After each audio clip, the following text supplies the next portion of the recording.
Greetings and warm welcome, dear audience. Here we are again in our new chapter on advanced level tools and techniques.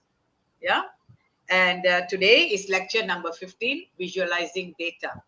So for this, I would like to invite our ambassador professor, Dr. Rania Lampu, to start the session. Yeah, because we are already late. Thank you. Yes, thank you very much, Welcome. Dr. Estera. Happy birthday. Wish you all the Thank you. best, Thank all the you. Thank happiness, you. health, and success in your future endeavors. Thank you for the wonderful wishes. And I wish Selling and the Higher Education many years to flourish and grow. Yeah, thank you. Thank you. So, Definitely with yes, your okay. support. Yes. So, in previous sessions, we have approached data, all these amazing things that are related to data, concerning data analysis, data collection. And today, we will explore another chapter concerning data, the visualization of data, because through the power of this visualization, we can transform the complexity of data into clarity, insight, and action. And data visualization is not only a tool for communication, we're going to see, but a language of discovery, because it bridges the gap between knowledge and understanding, between research and real-world impact. So let me share my presentation.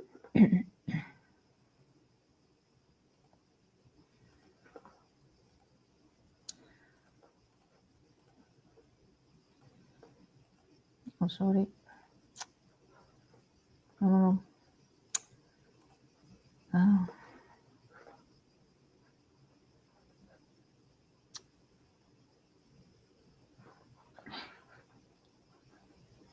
No.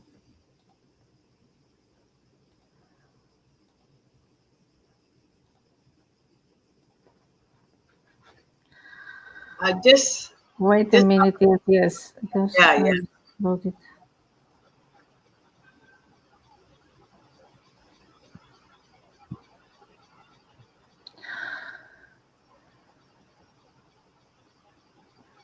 Now it's visible or not?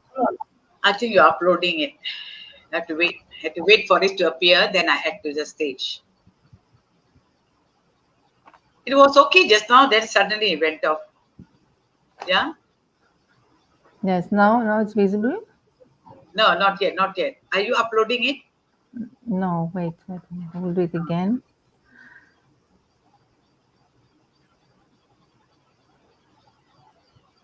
Okay. Let me add now. Okay. It's Okay. visual now. You can Yeah. see the slides Yes. also. Okay. Yes. Yes. Thank you. So data visualization plays actually a crucial role in research because it transforms raw data into clear, meaningful, and interpretable visual forms, graphs, charts, dashboards, and its main role include simplifying complex data because this helps researchers condense large and complex data sets into visuals that are easier to understand. Identifying patterns and trends, because this makes it possible to quickly spot relationships, correlations, or anomalies in the data that may not be obvious from raw numbers or tables. Definitely enhances communication because it provides an intuitive way to present findings to both technical and non-technical audiences, making research outcomes more accessible. And supports decision making because by showing comparisons and trends clearly, it aids researchers, policymakers, and stakeholders in drawing evidence-based conclusions. It improves data quality because visualization can reveal errors, missing values, or outliers in data sets, prompting researchers to refine their idea before deeper analysis. And it helps transform research results into compelling narratives, making the research more persuasive and more impactful, we could say. So in short, we could say that data visualization bridges the gap between insight and data, turning information into knowledge that drives understanding, discovery, and informed action. So how does visualization support hypothesis testing? Visualization supports hypothesis testing by helping researchers, analysts, and decision makers explore data, identify patterns, and evaluate whether evidence supports or contradicts a statistical claim. So some key ways visualization plays a role is first in revealing patterns and trends before formal testing. Visualizations like histograms we're going to see, or scatter plots, or time series plots can show trends, clusters, or anomalies that suggest possible hypotheses.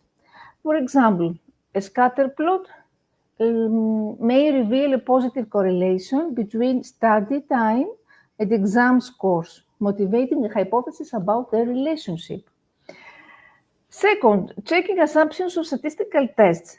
Many hypothesis tests, like ANOVA test or t-test or regression test, assume normality, homogeneity of variance, or linearity.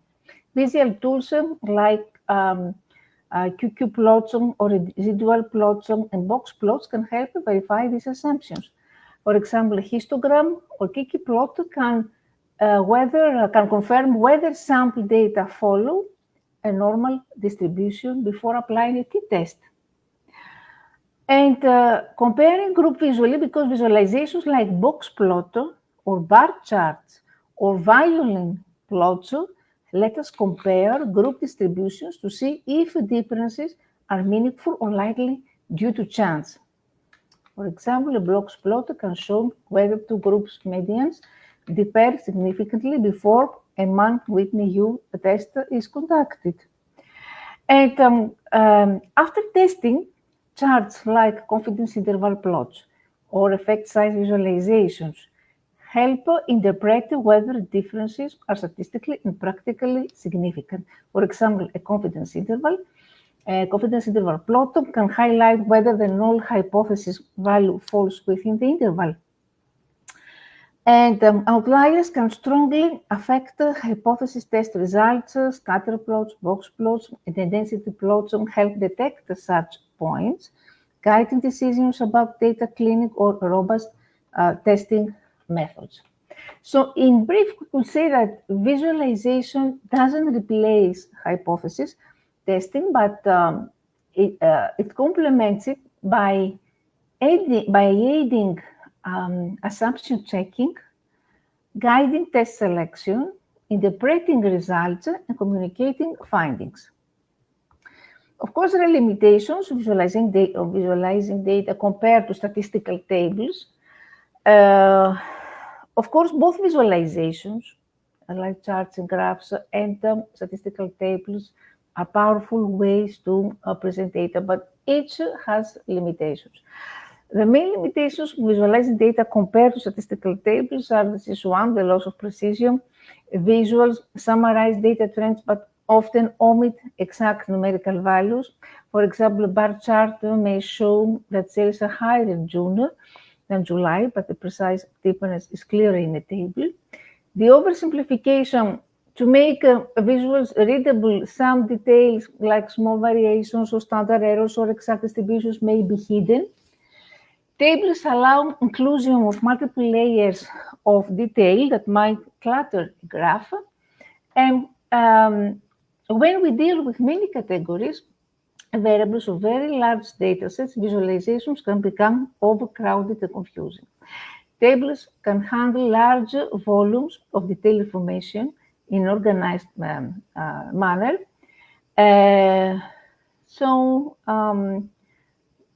This is difficult with large or complex data, and subjectivity and misleading designs, because this has to do with choice of chart type, of scale, or colors. This can unintentionally or intentionally mislead. So tables are more neutral because they present raw numbers without interpreting bias from a design. It's harder to compare exact values. Humans are less accurate at comparing area samples or lengths than reading numbers directly. So for tasks requiring precise comparisons, tables are superior. And visuals also may not be easily interpreted by individuals with color blindness, with low vision, or without proper context. So tables are usually more straightforward for accessibility tools like screen readers.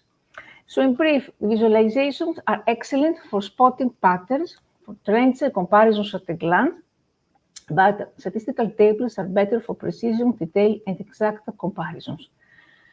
And of course, visualizations enhance the communication of results to non-specialist audiences. How? By simplifying complex information, because they can turn large data sets, statistical outputs, or technical findings into intuitive graphs and infographics, and this reduces cognitive load and makes it easier for non-experts to grasp key insights quickly. Instead of reading through tables of numbers, audiences can see relationships, comparisons, and outliers in data. Patterns that might be hidden in text or figures become immediately obvious in a visual format. And humans process images faster than text. Well-designed visuals capture attention, sustain interest, and make findings more memorable. Visualizations can be sequenced or designed to tell a clear story, so showing the problem, the process, and the conclusion. So this narrative approach resonates better with the non-specialist audience. Non-specialists often need actionable takeaways rather than detailed technical analysis, so visuals help them compare scenarios, weigh options, and make informed decisions without requiring subject matter expertise. And a well-constructed visualization can make methods and results more transparent because audiences are more likely to trust and understand findings that they can see and interpret themselves.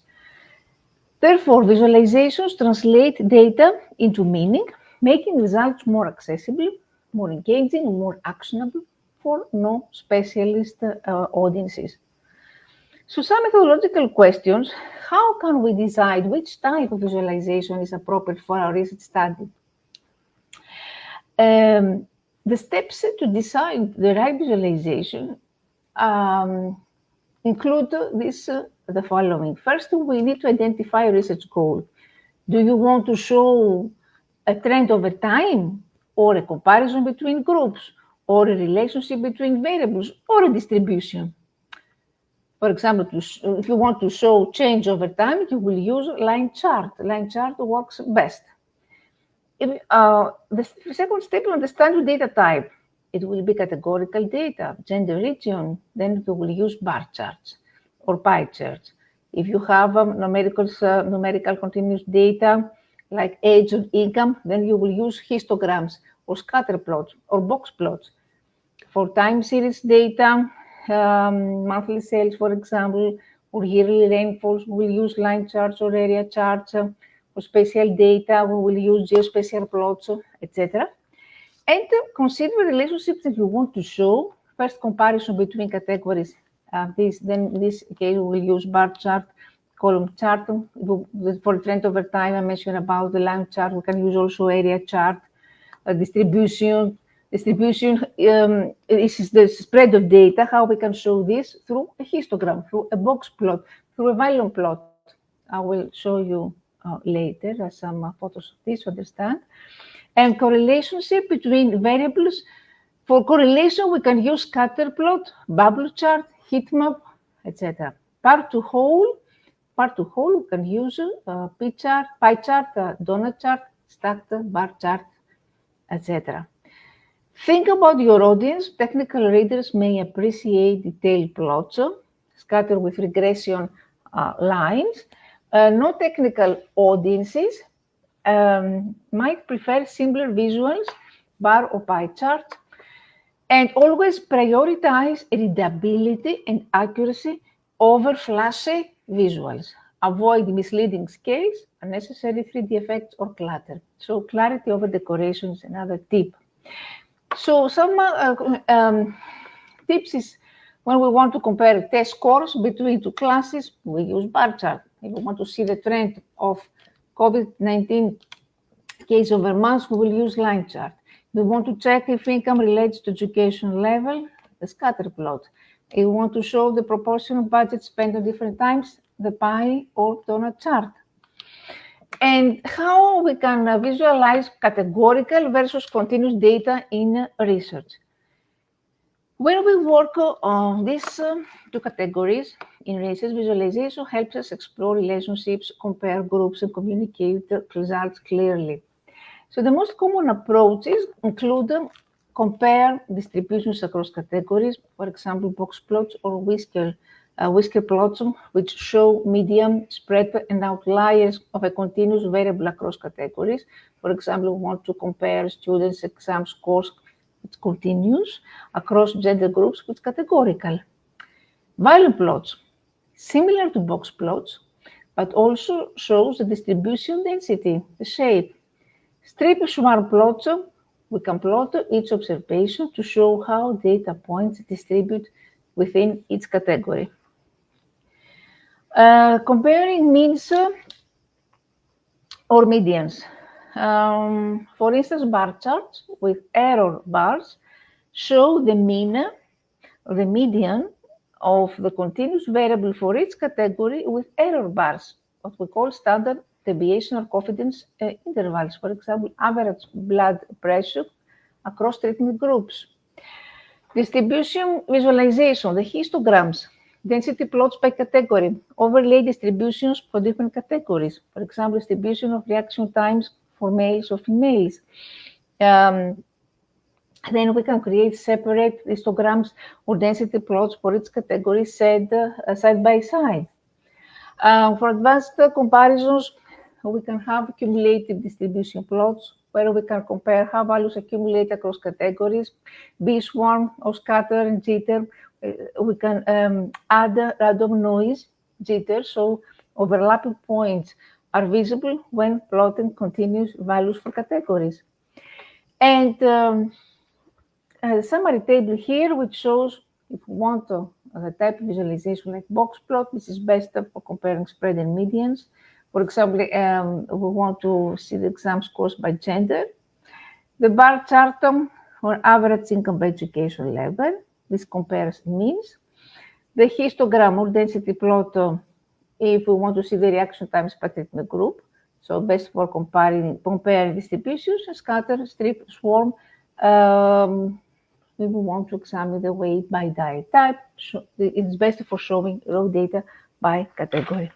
So in general, we can use box plots or violins for spread and outliers, bar and error bars for means, histograms or density for full distribution comparisons, and use swarm or strip plots when you want to emphasize individual data points. What visualization methods are best for showing relationship distribution data? Already explored this, but we're going to see now exactly how this looks like.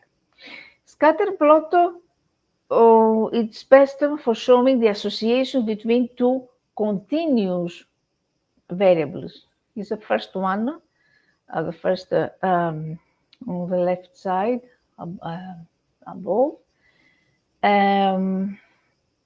The scatter plot. After it's the bubble chart, it's like a scatter plot, but with bubble size representing a third variable. It's exactly right next to the scatter plot on the right side. Below, we can see heat map, which is useful for showing relationships across two dimensions, like correlations or categorical intersections. A network graph, which is great for visualizing connections, for example, social networks or supply chains. Now, for trends. We can use line chart, the first one, which is best for showing trends over time, sales over months, or area chart, which is good for emphasizing cumulative change or proportions over time. Below, we have time series plots. We talk about more advanced forms of line charts, here, and stripe graphs, which is useful for multiple categories changing over time, showing flow-like patterns. And distributions, for example, histogram, the first one, is best for showing distribution of a single continuous variable. The box plot or whisker plot, which is great for comparing distributions across groups, shows median, quartiles, or outliers. The island plot, which is similar to box plots, but also shows the density of a distribution. The density plot, which is the smooth version of a histogram showing the probability distribution, and dot plot or strip plot, which is useful for small data sets to see individual data points in a distribution. So the rule of thumb here is that we use scatter and heat maps for relationships. We use line or area charts for trends, and histograms, box or value plots for distributions. On the other hand, data visualization can reveal biases, errors, or patterns in research data, because data visualization isn't about only communicating results. It's also a powerful diagnostic tool for spotting issues and insights in research data. So how it helps reveal biases, errors, or patterns? Because scatter plots, for example, or box plots or histograms can expose extreme values that don't fit expected trends. And these outliers might indicate data entry errors or measurement mistakes or genuinely rare events worth further investigation. Heat maps or bar charts can show where data is missing disproportionately across groups. So skewed, altered distributions in demographics, such as gender imbalance or underrepresented groups, become visible, flagging potential sampling bias. Identifying systematic bias, because we can compare visualization, comparative visualizations. This can show whether certain groups consistently receive different outcomes, and this can highlight biases in data collection, survey design, or experimental procedures. Uncovering hidden relationships, because correlation plots or trend lines reveal relationships or lack between variables. Sometimes these relationships point to confinement factors or measurement bias. Time series visualizations can reveal sudden spikes or drops that suggest equipment malfunctions, incorrect logging, or transcription errors. And exposing overfitting, when we visualize predictions versus actual outcomes, then mismatches or systematic deviations can show if a model is biased towards certain groups or failing to generalize. Highlighting patterns for deeper inquiry. This means clustering visualizations may reveal subgroups within data that weren't expected, prompting new research questions. So in short, visualization acts like a reality check for data, making problems like bias or missing values or measurement errors visible, while also uncovering meaningful patterns that raw tables or statistics might hide. Technical tool-based questions. Which tool software can be used to visualize this data? There are amazing tools nowadays that we can use, especially for AI. The most traditional ones is related with Excel, of course, SPSS, Python with Matplotlib, Seaborn, Plotly, etc., and Tableau also. Each of these tools has its strengths and weaknesses, the pros and cons. SPSS is best for social sciences, psychology, education, for example, who want charts along with statistical analysis. It's less flexible for custom visualization. The R is extremely flexible. It's best for highly customizable visualizations, handling large data set, but it requires programming knowledge and learning curve for beginners. Python is highly customizable. It needs also programming skills. And Tableau, which is expensive for full version, but it's less flexible for deep statistical model, but it's best for interactive dashboards, for data storytelling and presenting findings to non-technical audiences. So how we can use Python or R Python for academic quality graphs? Actually, we want to create academic quality graphs. This in R Python involves more than just plotting data. It's about clarity, aesthetics, reproducibility, publication standards. So here is a thorough guide for both. First, the principles for academic quality graphs is it's the clarity axis labeled clearly, readable font sizes, simplicity, avoid unnecessary grid lines and 3D effects, anything which distracts attention, consistency, consistent color schemes, marker styles, the accuracy, axis start and end appropriately, scales are meaningful, and annotation can add titles or significant markers when it's needed. R excels in statistical plotting, especially with ggplot2, which is based on the grammar of graphics, as we say. There are other R tools like Lattice, Plotly, which is interactive, CoPlot, which combines multiple plots, etc. And Python's Matplotlib and Seapon are the main tools. Plotly is great for interactive figures. Some tips now. Here, that the colorblind friendly palettes, the consistent fonts and sizes, annotate significance and reproducibility. This means save graphics and avoid manual edits in graphics software. The best practice now for visualizing large data sets in research. Why? Because this can be tricky sometimes. Visualizing large data can be tricky because too much information can overwhelm viewers. In research, clarity, accuracy, and interpretability are crucial. So the best practices is to first define the purpose, identify what you want to communicate, trends, patterns, comparisons, or outliers. Avoid plotting all variables at once. Focus on the most relevant data.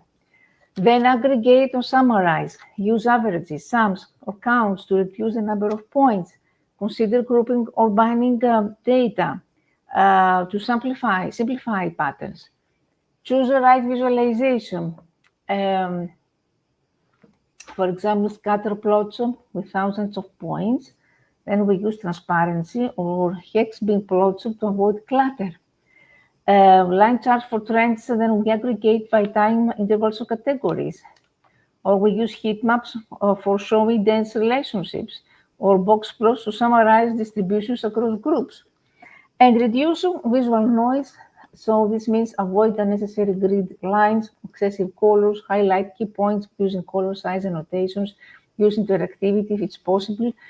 Tools like Plotly or Tableau or Power BI, the most three popular tools, which allow zooming, filtering, and hovering for details. And this is especially useful when we deal with millions of points or multiple variables. The focus should be on readability, so label axes and legends clearly, limit categories to those who are meaningful, use consistent scales to allow comparison, and handle outliers carefully because outliers can distort visuals, so consider separate plots, log scales, or summary statistics to manage them. Clearly note any aggregation, filtering, or transformations done for visualization, and this is critical for reproducibility in research. With large data sets, less is often more. Show trends, summaries, and patterns rather than overwhelming viewers with every data point. How interactive dashboards can be used in academic or applied research? Interactive dashboards are powerful tools in both academic and applied research because they allow users to explore, analyze, and communicate data dynamically rather than presenting static results. So researchers can filter, can zoom, or drill down into subsets of data, for example, by demographic group, by time period, or experimental condition. This helps uncover patterns, trends, or anomalies that might be missed in static tables or charts. Interactive visualizations allow rapid testing of different scenarios, comparisons or correlations. For example, adjusting variables in a simulation dashboard can help assess a sensitivity of robustness of results. Dashboards can be shared among research teams and stakeholders, allowing everyone to explore data without needing programming skills. Team members can ask what-if questions and view real-time updates, facilitating more informed decisions. And policymakers, funders, or community members can interact with dashboards to see relevant insights for themselves. And this makes findings more accessible, more engaging, more actionable, bridging the gap between researchers and audiences. In tracking ongoing experiments, of course, because in applied settings like healthcare or environmental monitoring or social programs, dashboards can show real-time data and trends. This allows researchers and practitioners to make timely decisions based on up-to-date evidence.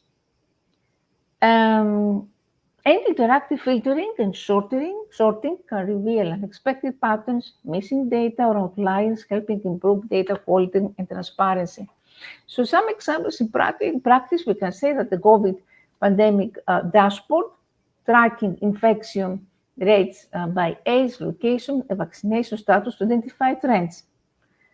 Another example in applied research, a marketing research dashboard showing customer behavior metrics, allowing companies to adjust their strategies in real time.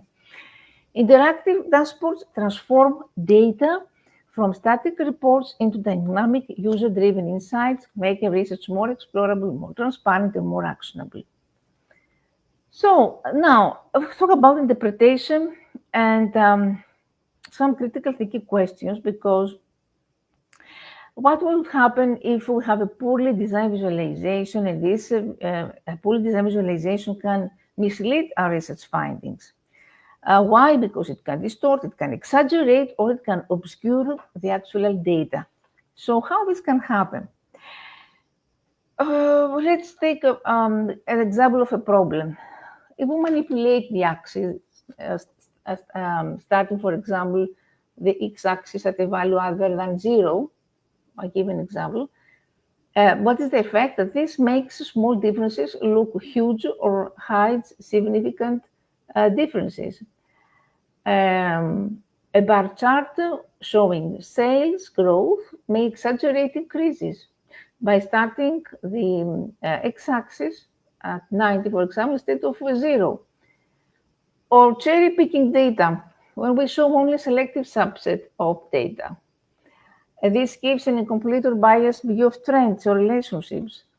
When the poor choice of visualization, using visualization that doesn't match the data type of research question.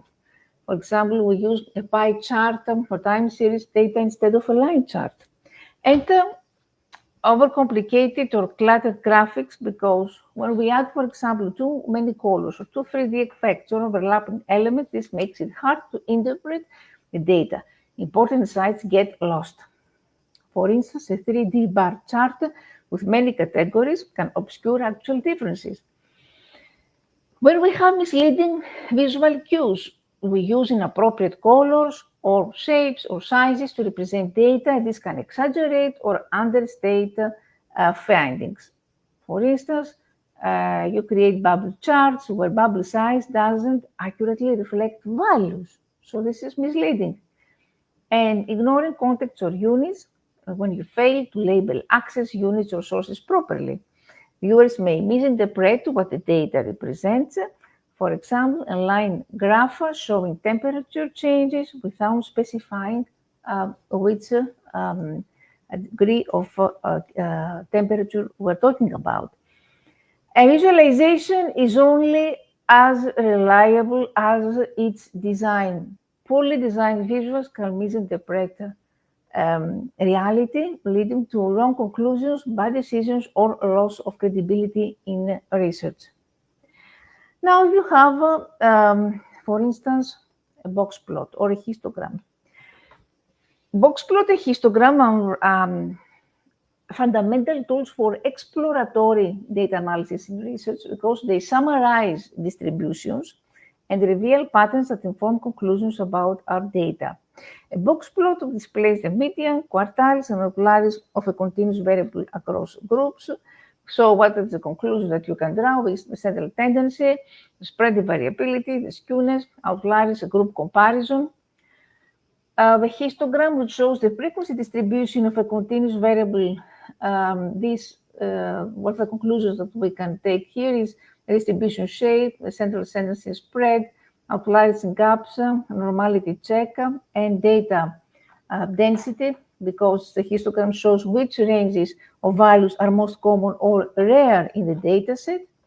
Here you can see a summary table, the central tendency, what shows a box plot and the histogram in terms of variability, in terms of skewness, in terms of outliers, in terms of group comparison. So box plots are ideal for comparing distributions across categories or groups. Histograms, on the other hand, are ideal for understanding the overall shape, spread, and density of a single variable. Both help formulate hypotheses, check assumptions, and detect anomalies before statistical testing. How now we can identify correlations, outliers, anomalies, or visualizations? The clear guide is this, that first we identify correlations. Correlation shows how the two variables are related. So the best for visualizations is scatter plot, the positive, the negative, and no correlation, heat maps, the line charts, and some tips here is that we need to add a trend line or regression line. This can make the correlations easier to spot them or use the color size to add a third variable if needed. Outliers are data points that are unusually far from others. So the best visualizations are related with box plots, with scatter plots, and histograms. Here are some tips. Consider log scales if your data has extreme values, and label outliers or research plots to show significance. For detecting anomalies, anomalies are these unusual patterns that not necessarily single extreme points. So the best visualization for anomalies include time series plots, which show spikes, drops, or sudden shifts, heat maps, which show unexpected high or low values in color gradients, highlight anomalies, and bubble plots, when we have cluster plots that deviate from normal patterns, and control charts or run charts, which are often used in quality control to detect abnormal variations over time. And the rule of thumb here is correlations have to do with trends and patterns, outliers, extreme points, and anomalies, unusual deviations or unexpected patterns. Now, representing uncertainty or error visually is essential also in research because it communicates how confident we are in the results and prevents misinterpretation. The error bars, what they show variability, standard deviation, standard error, or confidence interval around the mean.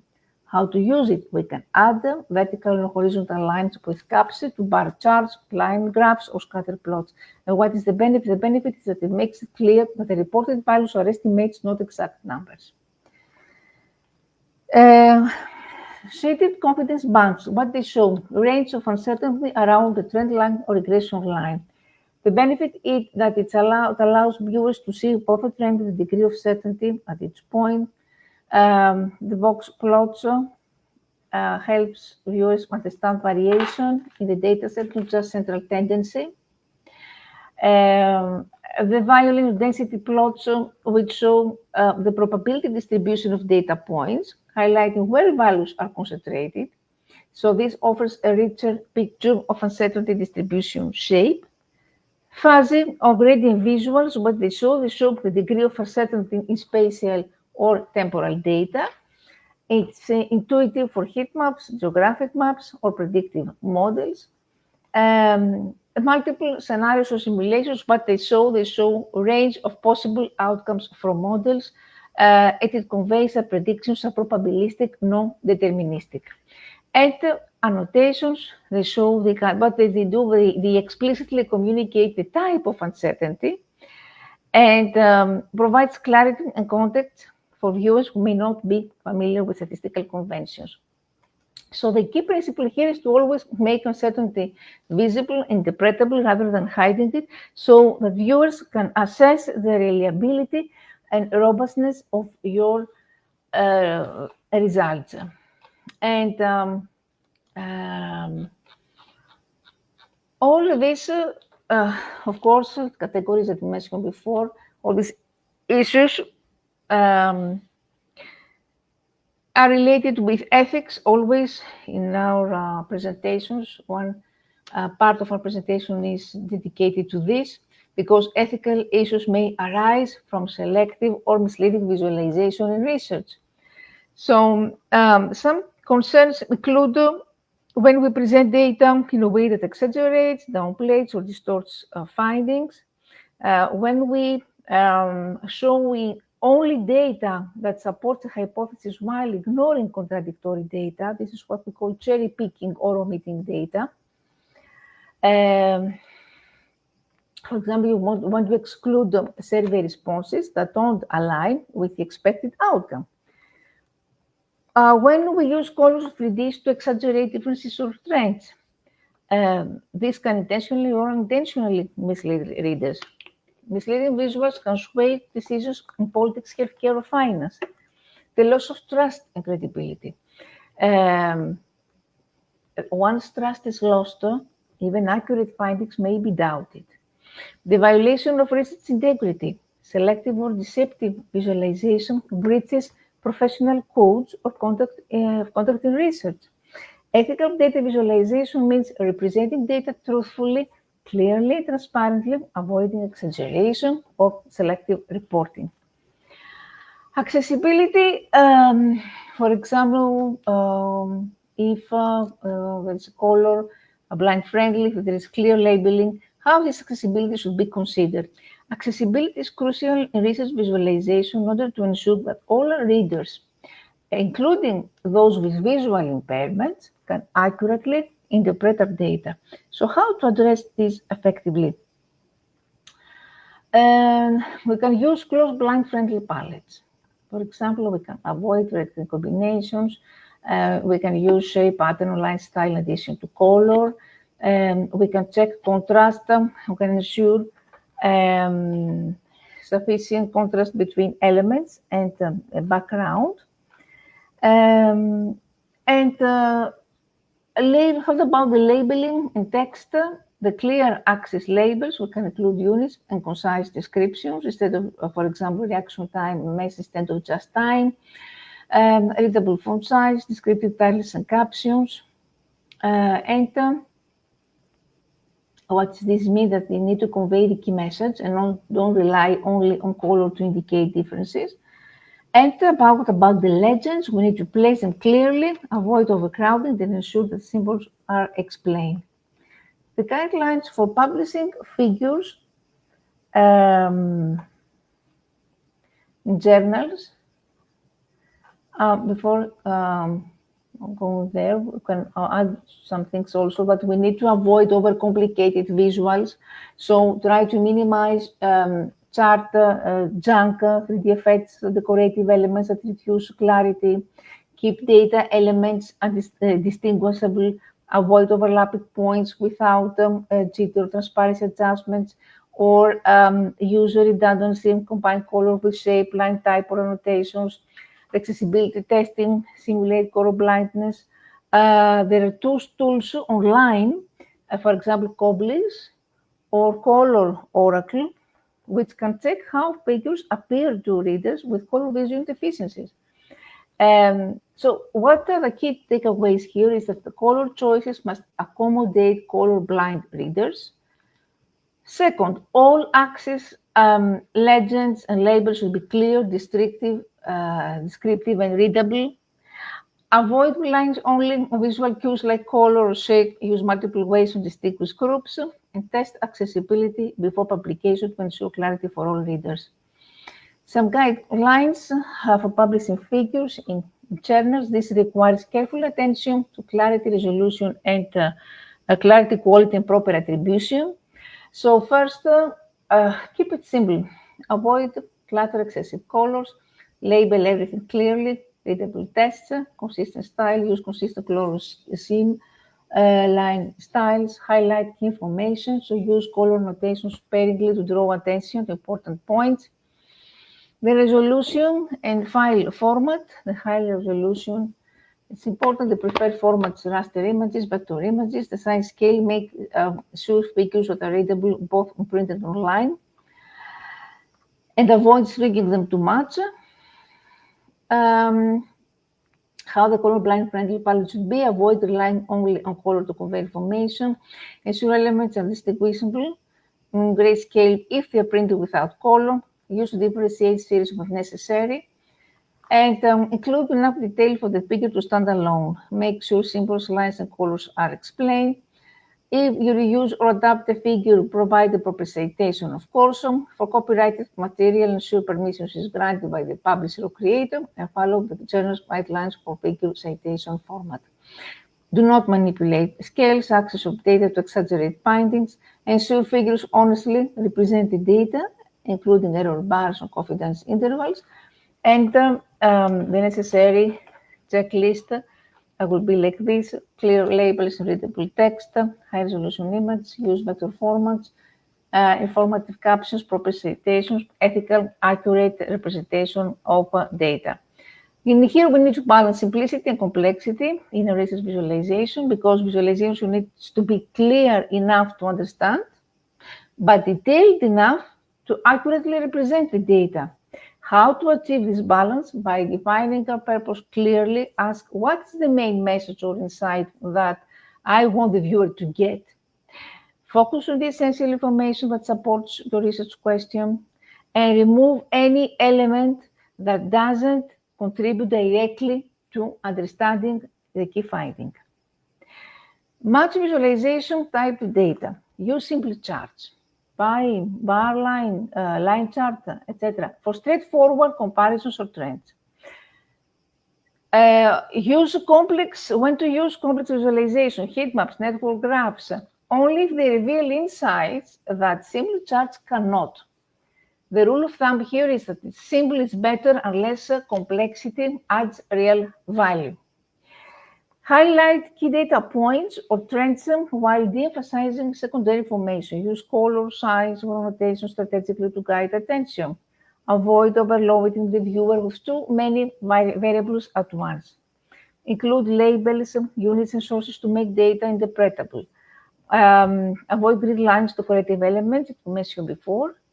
And lay information gradually. This means that we can start with a clear overview, what would be a simple chart, and allow interested viewers to explore details, interactive charts or supplementary tables. For example, a line chart shows overall trends with an optional table showing room numbers for deeper analysis. And tests for understanding show you that your visualization, you can show your work to someone familiar with the data. That would be a good test. If they understand the key insight without confusion, then your balance is likely effective. And by concluding, we see that simplicity always ensures clarity, complexity ensures accuracy, and the best visualization are those which actually strike a balance, easy to interpret at a glance, yet rich enough to support valid conclusions. So thank you very much for your attention. And of course, for any question, I'm here to discuss. Yeah, Dr. Rania, a wonderful presentation. Of course, every time your presentation is very nice, very clear. And today it was like very interesting because with all the charts and the colors and all that, it's really interesting session today. And I think we wouldn't have, because our audience actually can put in the comment box if they have any questions. But at the moment, I think